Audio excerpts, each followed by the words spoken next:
Assalamu alaikum, 1 p.m. This is Radio Pakistan. The news read by Sayyida Rizvi.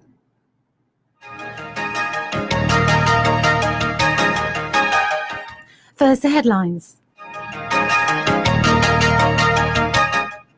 Federal Cabinet meeting is underway in Islamabad with Prime Minister in the chair.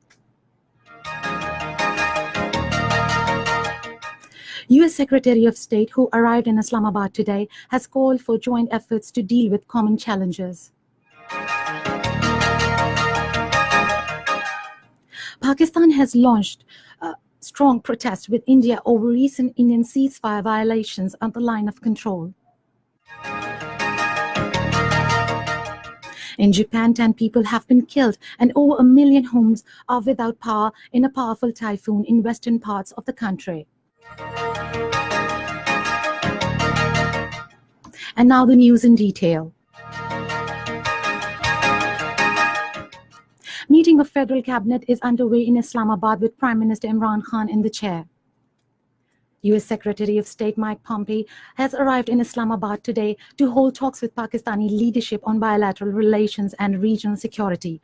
Earlier, talking to newsmen prior to leaving for Islamabad in Washington, Mike Pompeo said his country wants to improve relationship with Pakistan. He expressed the hope for improvement in bilateral ties during the term of new government in Islamabad. He said Pakistan and the United States will have to make joint efforts to deal with common challenges.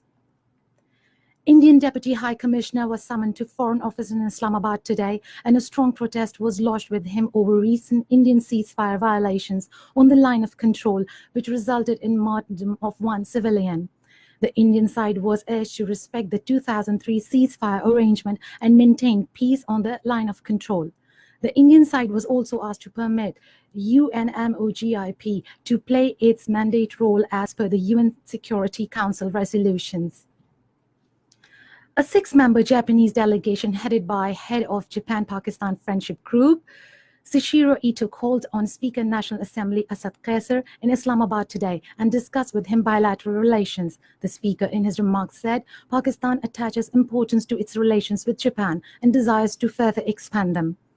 The speaker said Japan-Pakistan Friendship Group will make more functional in order to promote parliamentary exchanges between the two countries. Shichiro Ito stressed for enhancing economic and trade relations between the two countries.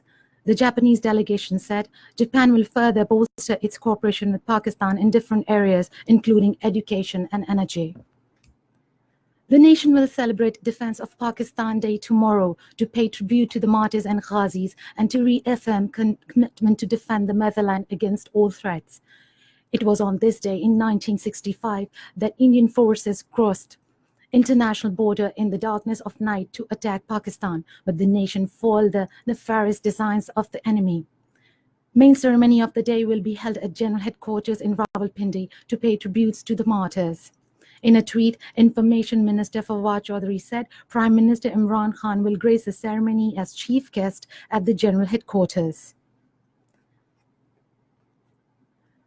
Supreme Court has ordered formation of a joint investigation team to probe the seized case pertaining to transfer of money through fake bank accounts.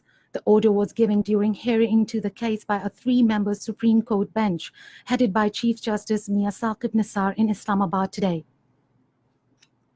The United Nations support mission in Libya says rival militias in the capital agreed to end all hostilities. The announcement came after Libyan authorities said that the death toll from the violence has risen to 61. Under the auspices of United Nations, a ceasefire agreement was reached today to end all hostilities, protect civilians, safeguard public and private properties, and reopen Mitega Airport in Tripoli.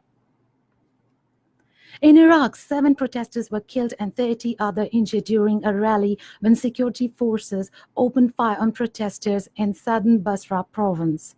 According to the local sources, the protesters staged the demonstration due to the lack of public services in the area. A high-level Southern Korean delegation held talks in North Korea today to finalize details on a 3rd North-South summit to be held this month, aimed stall talks on denuclearization between North Korea and the United States.